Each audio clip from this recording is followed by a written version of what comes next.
नमस्कार, मैं आर के जायसवाल और आप देख रहे हैं जनमत की पुकार न्यूज। गुरुवार को संसद भवन परिसर में पत्रकारों को संबोधित करते हुए पार्टी के मुख्य प्रवक्ता रणदीप सुरजेवाला ने ममता बनर्जी पर प्रधानमंत्री मोदी की तरह विधायकों एवं पार्टियों की तोड़फोड़ करने का आरोप लगाया है और सवाल किया है कि कहीं दीदी भी फांसीवादी विचारधारा के रास्ते पर तो नहीं चल पड़ी हैं। देखिए रणदीप सुरजेवाला की पूरी प्रेस वार्ता। आज इस विशेष पत्रकार वार्ता में आदरणीय खड़गे साहब, आदरणीय अधीर रंजन चौधरी जी, नासिर हुसैन जी और हम सब आपके बीच में सबसे पहले तो हमारे जो पत्रकार साथी आंदोलन करने को मजबूर हैं फांसीवादी सरकार के खिलाफ। इस देश में किसान की आवाज को नहीं सुना जा रहा, नौजवान की आवाज को नहीं सुना जा रहा, संसद की आवाज को नहीं सुना जा रहा, सांसदों की आवाज को नहीं सुना जा रहा और अब पत्रकारों को पत्रकार दीर्घा के अंदर बैठकर फांसीवादी सरकार की फांसीवादी नीतियां दिखाने का अधिकार भी छीना जा रहा है। 75 साल के देश के इतिहास में पहली बार हमारे पत्रकार और छायाकार मित्रों को आंदोलन करना पड़ा। ये किसी भी सरकार के लिए शर्मसार करने वाली बात है। आदरणीय खड़गे साहब, आदरणीय अधीर रंजन चौधरी जी, श्रीमती सोनिया गांधी जी, राहुल गांधी जी और कांग्रेस पार्टी की ओर से हम कड़े शब्दों में फांसीवादी मोदी सरकार के इस व्यवहार की भर्त्सना करते हैं और इसकी कड़े से कड़े शब्दों में निंदा करते हैं। आज भी जाग जाए सरकार। आज खड़गे साहब, अधीर रंजन चौधरी जी देश के गरीबों की, वंचितों की, शोषितों की एक महत्वपूर्ण बात लेकर आपके बीच में उपस्थित हुए हैं। मैं बगैर विलंब के खड़गे साहब को अनुरोध करूंगा कि वो अपनी बात आपको रखेंगे। मीडिया के मेरे दोस्तों और हमारे पार्टी के सभी नेतागण, मैं सिर्फ आपके सामने मनरेगा के विषय में चंद बातें रखना चाहता हूं, क्योंकि मनरेगा ऐसी एक योजना है जिसको श्रीमती सोनिया गांधी जी ने राइट टू वर्क का उसको एक स्टेटस देकर हर गरीब का, जो अनएम्प्लॉयड है, जो किसान है, जो मजदूर है, उसके एक दिन की उसको खाना मिले, उसका पेट भरे, इसीलिए उन्होंने मनरेगा को जारी किया और वो एक कानून के रूप में इस देश में आया। जब वो कानून आया तब सभी लोग, सभी राज्यों में उसका बहुत ही इस्तेमाल भी किया, ठीक ढंग से उपयोग किया। बहुत से तालाबे बने, रास्ते बने, पीने के पानी की व्यवस्था, स्कूल की व्यवस्था, सारी चीज़ें भी हो गई। और उसके साथ ही साथ गरीबों के पेट भरने के लिए उनको, उनके हाथ को मजबूत करने के लिए उनको मजदूरी भी मिली। लेकिन ये सरकार, मोदी सरकार आने के बाद नरेगा बजट में दिन पर दिन कटौती कर रही है। इस उद्देश्य कर रही है कि गरीब अपने पैरों पे खड़ा न हो और गरीब स्वाभिमान से न जिए, ये उनका मुद्दा है। क्योंकि जो बजट उन्होंने 1,10,000 के रूप में 2021 में रखा था, तो अब वो सिर्फ 73,000 रुपए बजट है, करोड़ सर, 73,000 करोड़ का बजट है। यानी इसमें नियरली 38,000 करोड़ कम किया गया है। और वो कहते हैं कि डेवलपमेंट गरीब, और कोविड के वक्त, पेंडेमिक के वक्त, जब लोग काम के लिए हर जगह से अपने घर वापस आ रहे हैं, अपने गांव को वापस जा रहे हैं, वहाँ तो काम ढूंढी गई और उनको काम नहीं मिल रहा है, इधर पैसे भी कम हो गए। जब यही सवाल नरेगा का मैंने जब लोअर हाउस में लीडर ऑफ द अपोजिशन था तो उस वक्त मैं उठाया था, तब यही मोदी साहब मुझे कहे, खरगे साहब इस नरेगा योजना को, स्कीम को हम बंद नहीं करेंगे। ये तो उन्होंने, उनके शब्दों में मैं कहूँगा, मेरी राजनीतिक सहजवर्ती मुझे बताती है कि मनरेगा को समाप्त नहीं करना चाहिए।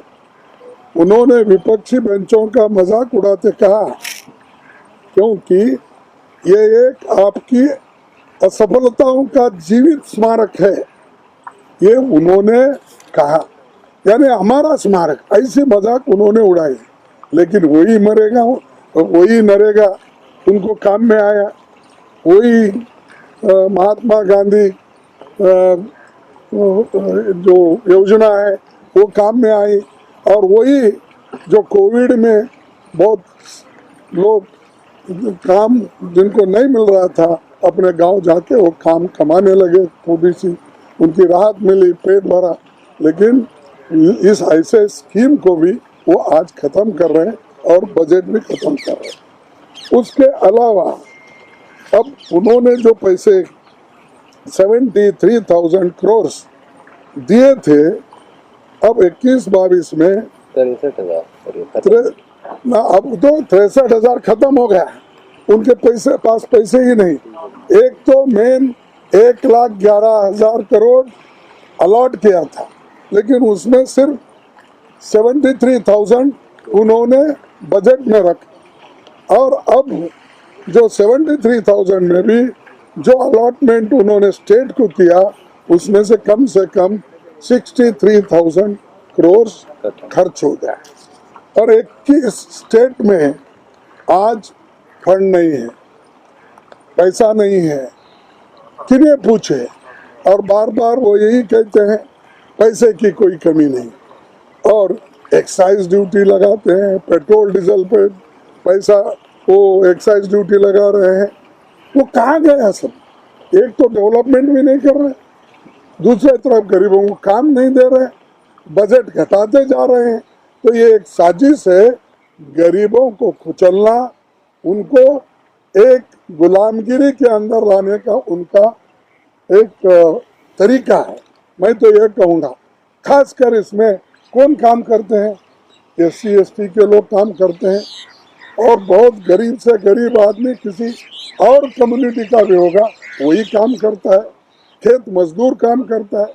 तो इनको सब खत्म करके ये बड़े बड़े अदानी अंबानी ऐसे लोगों को किस ढंग से आगे लाना, और यहाँ का पैसा ले जाके बैंक को डालना, बैंक में से बड़े बड़े इंडस्ट्रियलिस्ट पैसे उठाना, और वो अपने बड़े इंडस्ट्रीज बनाकर, और कुछ हुआ तो NPA बोलते ना, तो हो गए तो भी चलेगा वो, फिर उसको कुछ ना कुछ करके उनको पैसे देंगे, या नहीं तो देश से भगा देंगे, उन पर कोई केस है। लेकिन यहाँ मजदूर तो मर रहा है। और चौथा ये है कि अब तक 11 नवंबर में सिर्फ 11 करोड़ काम, नवंबर 2021 में सिर्फ 11.66 करोड़ मैन डेज, यानी ये वर्किंग डे कितने इतने, और ये कितने लोगों को काम मिला? हार्डली 50% लोगों को भी नहीं मिला। और इसमें से एक एक को अगर देखेंगे, किसी को 7 दिन, 8 दिन, 5 दिन ऐसा काम मिला। तो 100 दिन काम देने का ये तो गारंटी है, लेकिन 100 दिन चले गए, अब 5 दिन 6 दिन ऐसे काम मिल रहे हैं। और मेरे पास दूसरे आंकड़े भी हैं, लेकिन वक्त की कमी की वजह से मैं वो नहीं बताऊंगा, तो बाद में उसको आपको सर्कुलेट किया जाएगा। उसके बाद में और एक है 2020-21 में, और इसमें भी सिर्फ 26 दिन औसत काम दिया, हाँ, एवरेज उनको काम मिला मनरेगा में। तो ये देखिए, ये जो उनकी जो काम करने का तरीका है, गरीबों को देखने का तरीका है, ये इस ढंग से काम कर रहे हैं। इसीलिए मोदी जी जो कहते हैं या दिखाते हैं, भाइयों बहनों करके कहते हैं लोगों को, लेकिन उन्होंने बहन को भी अपने साथ नहीं रखा, भाई को भी अपने साथ नहीं रखा और देश के जनता को भी साथ नहीं रखा। इस स्थिति में हमको लाया है, ये अच्छा नहीं है। हम डिमांड करते हैं कि इस पेंडेमिक में, इस कोविड इसमें जो लोग बाहर गए थे वो फिर वापस देहात में आए हैं, उनकी काम की आवश्यकता है, वो काम देना चाहिए, हमारा ये डिमांड है। Thank you, sir. Dada, will you like to add something on Manrega? We are ready to take questions. First on Manrega, if you want to ask, and then on other subjects. Okay, thank you. Okay. Randeep ji, Will go. जिस तरीके से Congress party हमेशा लगातार कहती आ रही है कि एक विपक्षी एकता होनी चाहिए टकराने के लिए मोदी सरकार से, और वहीं पर ममता बनर्जी ने साफ कर दिया है कि राहुल गांधी विदेश में रहते हैं, ऐसे नहीं चल पाता है, और यूपीए तो है ही नहीं। तो कहाँ गई विपक्षी एकता, और ममता बनर्जी लगातार हमलावर हो रही है आप लोगों पर, कहेंगे आप? आदरणीय साथी, कांग्रेस क्या है? कांग्रेस प्रजातंत्र है, कांग्रेस सच्चाई है, कांग्रेस समरसता है, कांग्रेस भाईचारा है, कांग्रेस विविधता में एकता है। ये हम हैं, क्योंकि हमारी लड़ाई अकेले नरेंद्र मोदी जी व्यक्ति से नहीं, हमारी लड़ाई बीजेपी आरएसएस की विचारधारा और सोच से है। और वो लड़ाई संकल्पबद्ध तरीके से राहुल गांधी जी, सोनिया गांधी जी, प्रियंका गांधी जी, कांग्रेस का हर नेता, खड़गे साहब, अधीर रंजन चौधरी साहब और करोड़ों करोड़ों कांग्रेस जन बगैर किसी डर के, बगैर भय के, बगैर झुके, बगैर दबे लगातार बीजेपी आरएसएस से वो लड़ाई लड़ते आए हैं। और वो लड़ाई इस देश की विचारधारा की लड़ाई है, समरसता की लड़ाई है। ये बात सब विपक्षी दलों सहित देश के हर नागरिक को जानने, समझने और आत्मसात करने की आवश्यकता है।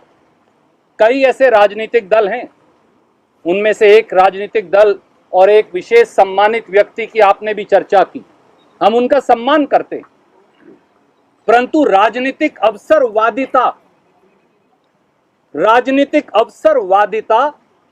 और सच की इस लड़ाई में अंतर होता है। मैं आपका ध्यान आकर्षित करूंगा, याद करिए, आदरणीय ममता जी का हम सम्मान करते हैं, वो युवा कांग्रेस से निकली हैं, परंतु ये वही आदरणीय ममता जी हैं जिन्होंने 1999 में बीजेपी और एनडीए ज्वाइन कर ली थी और वाजपेयी जी की सरकार में रेल मंत्री बन गई थी। 2001 तक, 1999 से 2001 तक वाजपेयी जी की सरकार में ममता जी और उनकी पार्टी हिस्सेदार रही, वहां मंत्री रही। 2001 में उन्होंने कहा अब मुझे एनडीए पसंद नहीं, भाजपा पसंद नहीं, और इस्तीफा दे दिया। और 2001 के आखिर में फिर कांग्रेस के साथ मिल गई और फिर कांग्रेस के साथ मिलकर विधानसभा का चुनाव लड़ा। 2003 में फिर कांग्रेस नापसंद हो गई, 2003 में फिर बीजेपी के साथ मिल गई और बीजेपी की सरकार में माइंस की मंत्री बन गई। वाजपेयी जी उन दिनों प्रधानमंत्री थे भाजपा की सरकार के, और ये कहा BJP is our natural ally. ये मैंने नहीं कहा, ये उन्हीं का बयान है जो आप लोगों ने दिखाया चलाया। और 2004 का चुनाव लोकसभा का फिर एनडीए और बीजेपी के साथ मिलकर ममता जी ने लड़ा।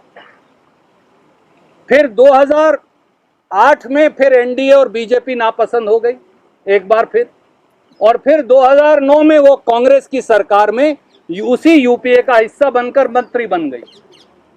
2012 में फिर यूपीए फिर नापसंद हो गई और यूपीए छोड़कर उससे इस्तीफा देकर अलग हो गई। राजनीतिक अवसरवादिता और सिद्धांतों और असूलों की लड़ाई में अंतर होता है मित्रों।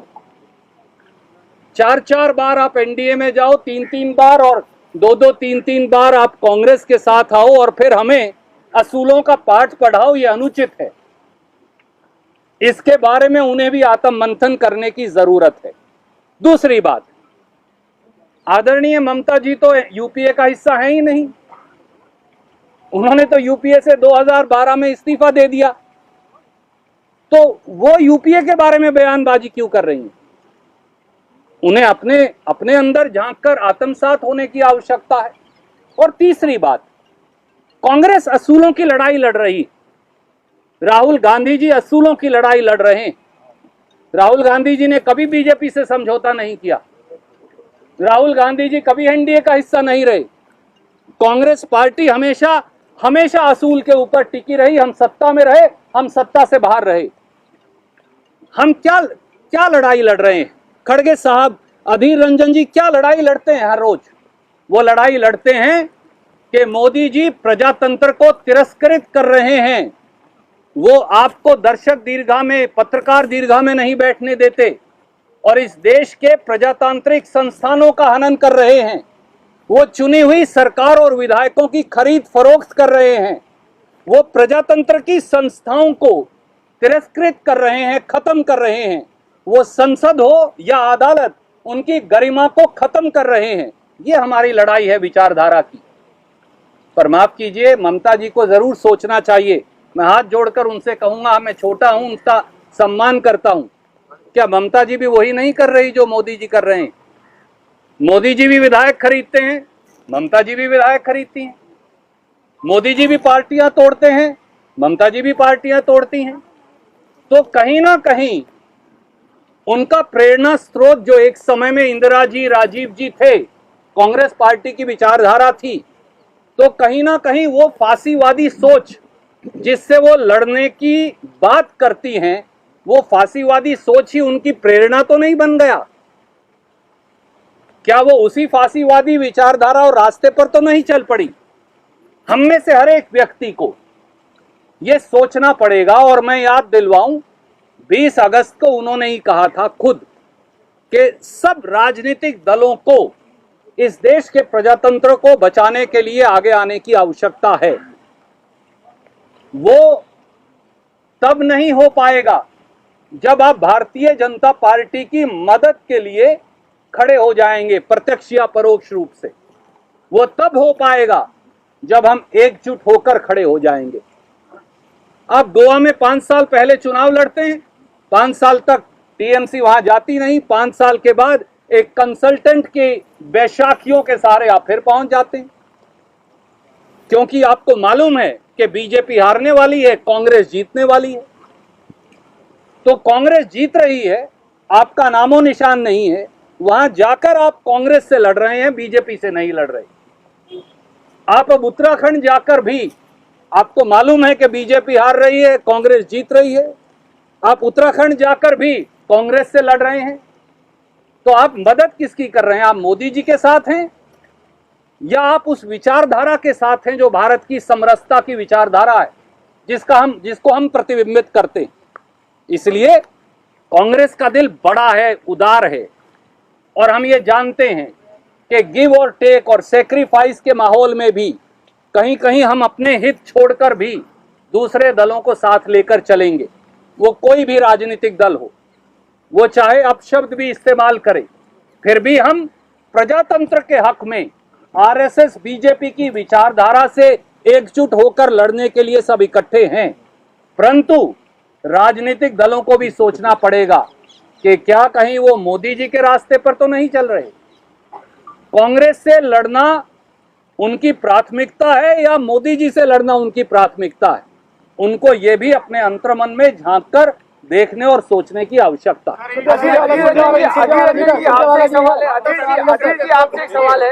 अधीर जी, Mamata Banerjee says there's no UPA. Do you agree with her contention? And how do you take this forward when she accuses Rahul Gandhi of going abroad and not wanting to concentrate in India? Uma ji, if you have permission, then I'll just answer that.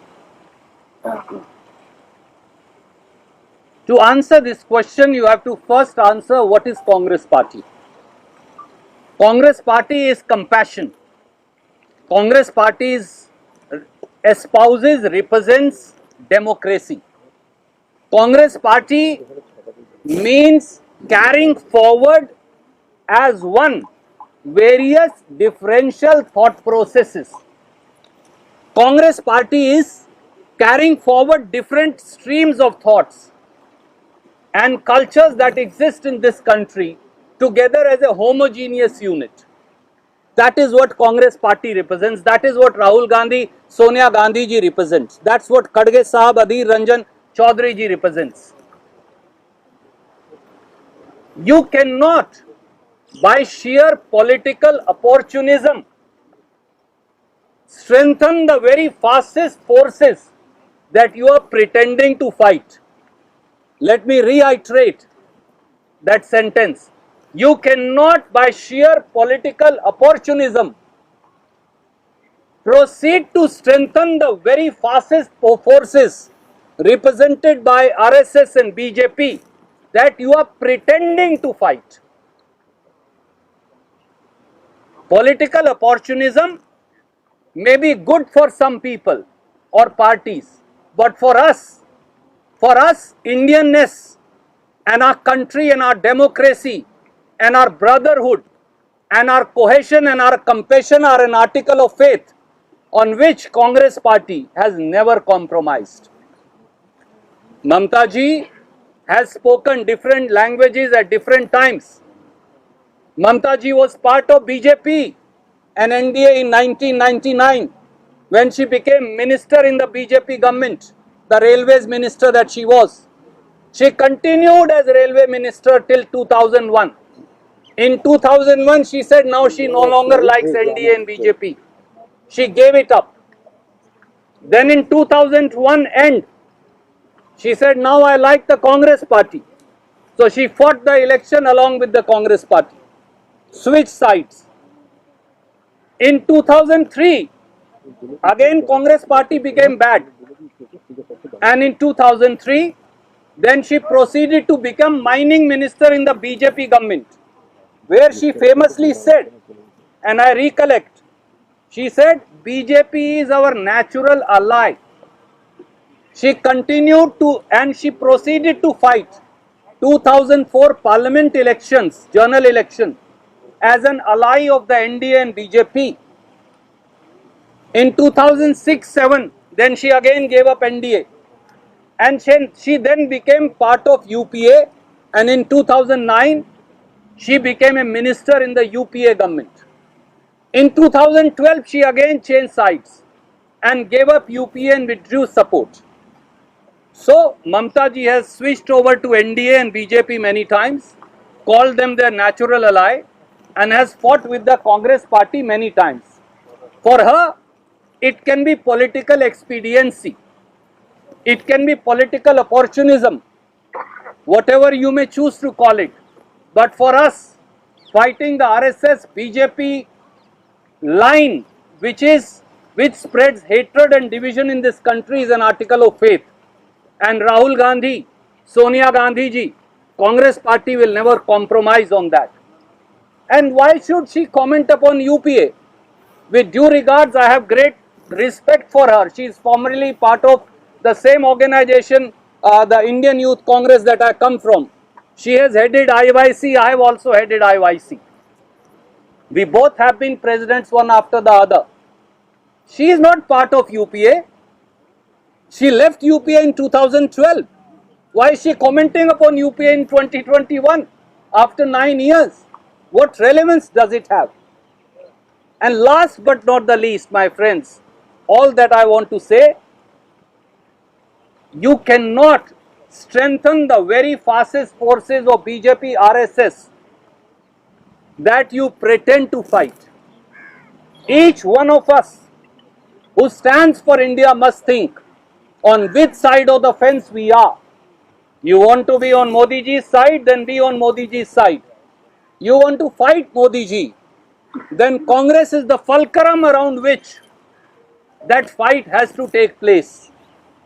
You cannot necessarily weaken the epicenter of that fulcrum and then claim to fight the fascist forces.